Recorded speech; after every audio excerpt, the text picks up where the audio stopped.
भाजपचे प्रदेशाध्यक्ष रावसाहेब दानवेंनी पुन्हा एकदा वादग्रस्त वक्तव्य करून खळबळ उडवून दिली आहे। गेल्या वर्षी दुष्काळ नसतानाही आम्ही शेतकऱ्यांना दुष्काळी मदत मिळवून दिली असा खळबळजनक दावा त्यांनी केला। बुलढाण्यात बोलताना त्यांनी शेतकऱ्यांच्या जखमेवर हे मीठ चोळलंय।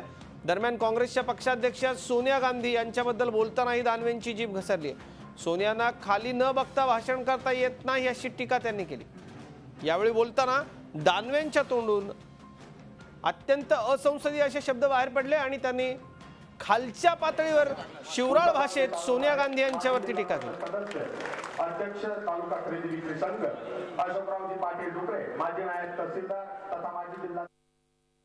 गेल्या वर्षी अख्खा मराठवाडा विदर्भाचा काही भाग दुष्काळ म्हणून जाहीर केला। खरं इमानदारीने सांगा, गेल्या वर्षी दुष्काळ होता का? दुष्काळ नव्हता। पण भाऊ वर्णाची एका बाजूला होतं, कुटी वर्णाची दुसऱ्या बाजूला होतं, मी वर्णाचं तिसऱ्या बाजूला। आम्हाला लोक म्हणायचे की का मराठवाड्यात विदर्भात दुष्काळ आहे का?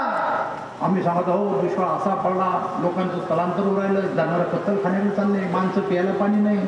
आम्ही आणखीन फडून सांगतो लोकांना आणि याचा परिणाम झाला की राज्य सरकारनं 33% तुमची नुकसान भरपाई काढली आणि केंद्रातून मी मुख्यमंत्री आमचं मंत्रिमंडळ गेलं 4200 कोटी रुपयाची मदत 68 वर्षानंतर पहिली राज्याला आणली आपल्या 4200 कोटी रुपये आणि त्याच्यामुळे तुम्हाला दुष्काळाचं अनुदान भेटलं।